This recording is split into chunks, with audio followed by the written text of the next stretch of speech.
sin precedente. Yo quiero iniciar esta rueda de prensa con algo que me llama mucho la atención y quiero dejarlo muy claro. Parece que en este país no hay oposición. Y cuando digo parece que en este país no hay oposición, lo digo sin temor a equivocarme, no porque deseemos que no exista oposición. En cualquier democracia es deseable que exista la oposición, sino porque no hay un proyecto, no hay un plan, no hay una propuesta. Y entonces hoy tenemos una oposición que sin duda está colgada en una narrativa de coyuntura, creando semana con semana una noticia falsa, una idea equivocada, inventando información, construyendo narrativas y pensando que la estructura de amplificación digital que tienen les va a alcanzar para cambiar la percepción que tiene el pueblo de México de nuestro movimiento. Y entonces, ¿qué vemos? Que cuando sale ni más ni menos que una ley que lo que busca es ampliar el derecho de las audiencias, que deriva ni más ni menos que de una ley que aprobamos el año pasado, se empieza a construir nuevamente el falso debate. Dicen ley censura. ¿Perdón? Si lo que estamos diciendo es que exista veracidad. No queremos notas que nos presenten como reales y que estas notas de pronto pretendan mostrar lo que sucede en Sinaloa con imágenes de Yemen. Pues no. ¿Cómo? Confunden cuando decimos hay que dividir entre publicidad y contenido. Oigan, ¿dónde se dio eso? Pues nomás volteen a ver la campaña de antes de 2012, en todas las televisoras, al final salía el gobernador del Estado de México, como si fuera información noticiosa, y hoy sabemos que estaba pagada por el gobierno del Estado de México. Se dice, no, es que van a multar por lo que se diga, si es editorial, si es opinión, falso. No, es que ahora voy a tener que decir en cada programa, estoy opinando, falso debate. Las únicas 3 razones por las que se puede multar son: 1, por no tener código de ética. Oye, código de ética aprobado, no, el que quieras. Si eres de TV Azteca y tu ética está en decir mentiras y presentar al chupacabras un día, pues es tu ética, tú sabes. Oye, designar a un defensor de las audiencias, por eso se podría multar. Lo designa el gobierno, falso. Lo designa el propio medio de comunicación. Y el otro supuesto de la posibilidad de las multas está en no tener un mecanismo de defensa de las audiencias. Nada más. Oye, multas para un comentario, nada. Multas porque presentó una información falsa, no existen. Entonces, cuando vemos en el debate a personajes como Alito Moreno hablando de ley censura, ¿de veras el PRI? ¿Qué autoridad moral tiene este partido que censuró durante años, que tuvo la denominada dictadura perfecta y en donde su líder es un autoritario? Pues nomás cambió sus estatutos para quedarse ahí eternamente. ¿Ley censura en serio? El artículo 6 de la Constitución contempla la posibilidad de que existan derechos de las audiencias. ¿De qué están hablando? Y bueno, ya lo ridículo, ¿no? Cuando vemos al Partido Acción Nacional pidiendo que en la mañanera exista derecho de réplica. Pues es que traen la brújula perdida. Ya hay hasta criterios de la Suprema Corte de Justicia, de la de antes, que dice no al lugar. El ejercicio de comunicación gobierno-pueblo existe y es constitucional. ¿De qué están hablando? ¿De qué están hablando cuando vemos que países como Reino Unido, como Francia, como Italia, como España, que han innovado en materia del derecho a la información, han puesto sobre la mesa lineamientos como los que ahora estamos poniendo sobre la mesa. ¿De qué están hablando cuando vemos que la propia reforma constitucional que se aprobó en el 2013, la aprobaron ellos, el PRI y el PAN? Que la Ley Federal de Telecomunicaciones que aprobó el PRI y el PAN contemplaba, fíjense, contenidos plurales, réplica, distinguir entre publicidad e información, creaba el defensor de las audiencias, facultaba al entonces IFT para vigilar y sancionar. Aprobada por el PRI y por el PAN. Claro, en 2017, el propio PAN, porque venía un proceso electoral al que le tenían terror, y con debida razón, decide hacer una contrarreforma y quitar a los defensores de las audiencias como obligación y flexibilizar qué era nota y qué era contenido. Y después la Suprema Corte de Justicia en 2022 lanza un criterio y dice: no, estás mal, eso que hiciste es anticonstitucional. Y entonces yo me vuelvo a preguntar, ¿dónde está la oposición? Están preocupados por cosas que verdaderamente no le generan ningún beneficio a la nación. Y por eso vemos a un Alito Moreno cabildeando en Washington porque no hay respaldo popular, a un Jorge Romero defendiendo lo indefendible, a un presunto huachicolero que, de ser ciertos los señalamientos, sería el huachicolero más importante de la historia de nuestro país, Ernesto Rufo, su primer gobernador. O vemos a la priista Alessandra Rojo de la Vega secuestrar patrimonio histórico de la ciudad, figuras históricas de un encuentro que sucede en la colonia tabacalera en 1955 entre el Che Guevara y Fidel Castro, y pensar que se los puede llevar a una bodega, y después pensar que puede extorsionar a la jefa de gobierno e intercambiarlo. No, pues mañana se va a robar el ángel de la independencia y lo va a querer cambiar por algo. Esta es la muy terrible oposición que tiene hoy nuestro país.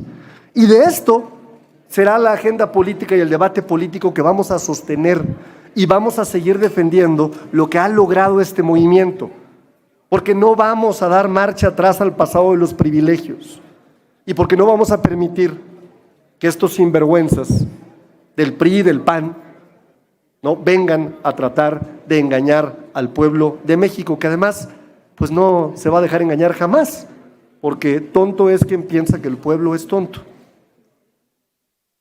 Y me parece que hoy la agenda política de esta comisión permanente va a tener un debate, sin duda, en donde va a quedar muy claro nuevamente que la oposición de este país está en el basurero de la historia. Quiero preguntarle a mis compañeras si quieren dar algún mensaje, por supuesto, antes de iniciar con las preguntas y respuestas. Adelante, por favor.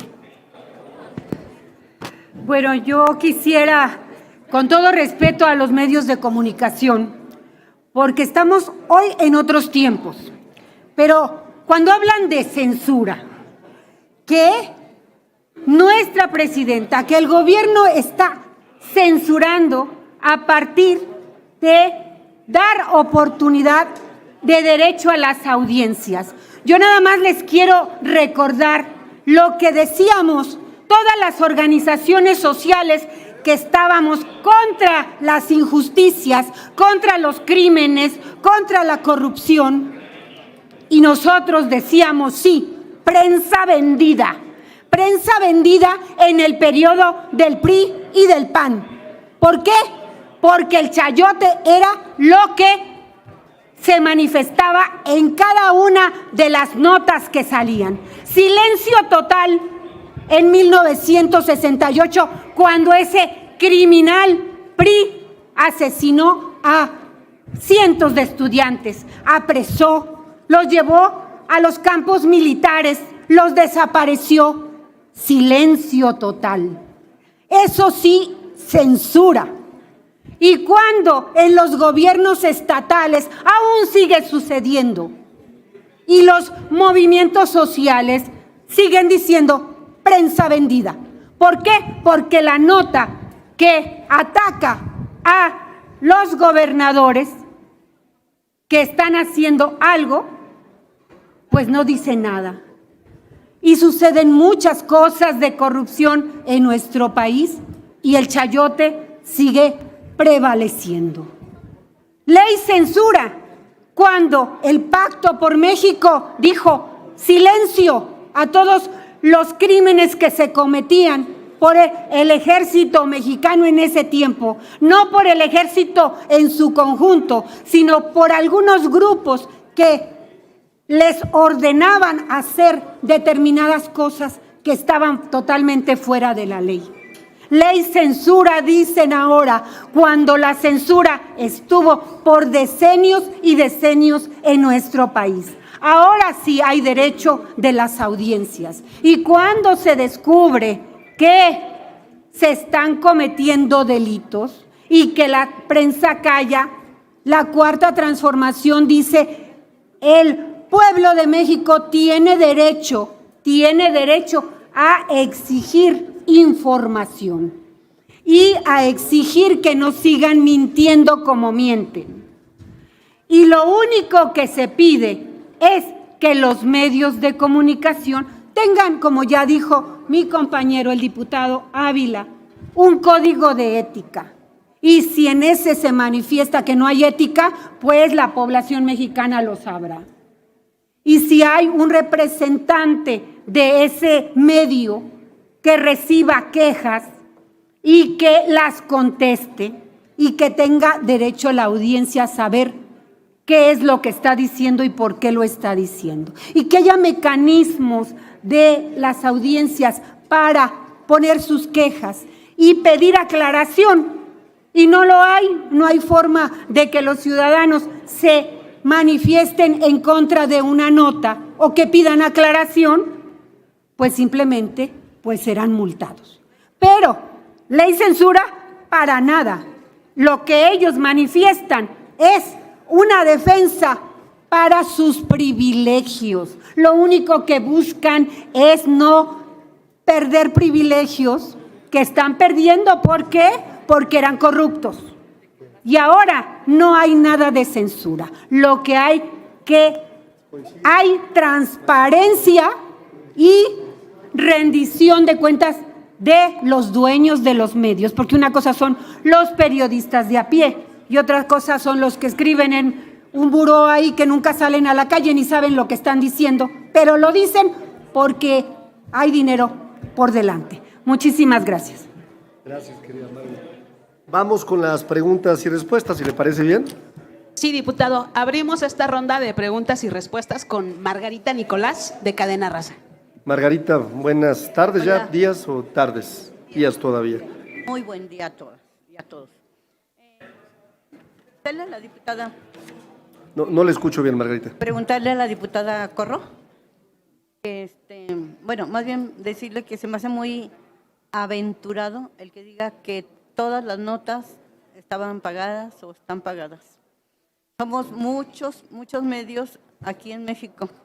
Y a mí me gustaría saber si tiene pruebas de algunos diputados, entre ellos a lo mejor estoy yo y no lo sé, que nos dijera qué medios son a los que se refiere concretamente, porque somos muchos y nomás por eso la gente nos califica a todos igual. Es como ustedes cuando se enojan que les dicen narcopolíticos, pues sí habrá políticos que están metidos en esa actividad, pero no por eso son todos. Entonces, que sí, si pudiera hacer una aclaración a qué medios te refieres. Y la otra, diputado Ávila, lo que sucedió ayer con tus correligionarias de Puebla, que argumentando que están ejerciendo su derecho constitucional de expresarse, pues insultaron a los adultos mayores. Bueno, no sé tú cuántos años tengas, a lo mejor tú ya empiezas a oler a baúl o a naftalina, pero estas formas de expresarse tan majaderas, esa sí es discriminación. Y eso sí es violencia en razón de género hacia los hombres. Me gustaría saber, ¿tú qué opinas de estas expresiones racistas, discriminatorias y clasistas? Gracias. No sería tan duro como tú, en la lógica de dos compañeras que han ofrecido ya una disculpa. Me quedo con la disculpa de ambas diputadas y pues ellas tienen, como bien lo han mencionado, el derecho a decir lo que opinan y también, ¿no?, la gente tiene el derecho de pensar y crear una opinión de este tipo de expresiones. Me quedo con la disculpa que han ofrecido ambas y también entiendo que la presidenta de nuestro movimiento ha iniciado un procedimiento de oficio a través de la Comisión de Honor y Justicia para que nuestro órgano colegiado del partido sea quien se encargue de calificar cuál sería una consecuencia en el marco de estas declaraciones. Adelante, por favor, compañero. Sí, nada más para aclarar, soy Magdalena Rosales Cruz de Guanajuato. Ajá, por eso te ofrecí una disculpa por cambiarte el sí, nombre. y también comenté, una cosa son los periodistas de a pie, los que están en los sucesos constantemente, inclusive en mi estado, en Guanajuato, arriesgan su vida para ver las notas que constantemente salen a partir de la criminalidad que hubo en Guanajuato y que cada vez es más controlada.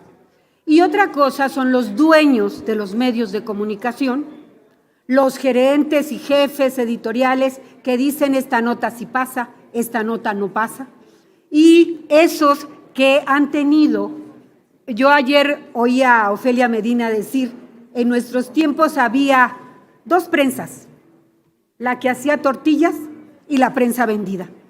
Sí, por muchos decenios, y pongo ejemplos, sí, en el 68, dígame usted, ¿qué dijo la prensa lo que sucedió en Tlatelolco? La prensa en general. En este momento hay una transformación tremenda y cada vez hay más medios de comunicación que tienen el atrevimiento de sacar notas verdaderas, pero sigue habiendo una prensa que tiene como función el proteger los intereses económicos y de los políticos anteriores que gobernaron todo el gobierno federal. Y no estoy generalizando, yo tengo un gran respeto por los periodistas, un gran respeto por su trabajo, por los riesgos que corren. Por ahí dicen una de las profesiones más peligrosas es el periodismo. Y mis respetos para los periodistas que realizan su trabajo, pero una cosa son los periodistas y otra cosa son los dueños de los medios de comunicación que por muchos años ocultaron tantas cosas que ocurrían en México y no salía en la prensa. Y tantas cosas que eran totalmente tergiversadas. Ahora sí que el que había sufrido las consecuencias de sus protestas era doblemente criminalizado, mientras los torturadores y la gente que decidía a través de la presión era totalmente inocente, ¿no? Y hay casos en donde cuántos periodistas no fueron despedidos de sus empresas por decir una verdad. Ahora, diputada, si se acuerda, en este año van 7 periodistas asesinados. Claro. Y muchos de ellos están implicados autoridades, incluso Gobernación, el que da el sistema de protección a periodistas, reconoce que el 70% de los crímenes en contra de periodistas provienen de autoridades de sus 3 niveles de gobierno. Entonces, ¿les gusta o no lo que se escribe? Debe haberlo, compañera, pero muchos más son a partir de este fenómeno del crimen organizado y su crecimiento en todo el país. Y muchos más periodistas han sido víctimas de este fenómeno que provocó precisamente Felipe Calderón. O sea, no dudo que haya autoridades que puedan estar involucradas y hay que denunciarlo, y hay que investigarlo, y hay que castigarlos. Pero la mayoría de los crímenes contra periodistas han sido por este fenómeno tan delicado. Cerramos la ronda de preguntas y respuestas con Bruno Cortés de la agencia Maya Comunicación. Bruno, qué gusto saludarte. Igualmente, diputado, ya sabes que siempre es un gusto verte. Bueno, aclarar solamente que yo he sido balaceado, he sido bombardeado, he cubierto el conflicto en el 94 en Chiapas y la verdad es que nosotros creemos, o por lo menos yo creo, que estamos peleando algo que es de cúpulas. Lo que acabas de decir ahorita, diputada, es muy cierto, y una cosa es los periodistas a pie y otra cosa son los dueños de comunicación, eso me queda muy claro. Ahora, el grave problema de México es que los periodistas no existimos en una figura jurídica. El problema es que en México el periodista no existe en la Ley Federal del Trabajo. No existen los editorialistas, no existen los de la mesa de redacción, existen solamente reporteros y fotógrafos de medios de comunicación. Entonces, ¿cómo vas a proteger a un periodista si no existe en la Ley Federal del Trabajo? Si no hay una figura jurídica que te esté protegiendo. Entonces, y ahí va mi bola para el diputado, porque ya sabe que este es un tema que traemos desde hace tiempo.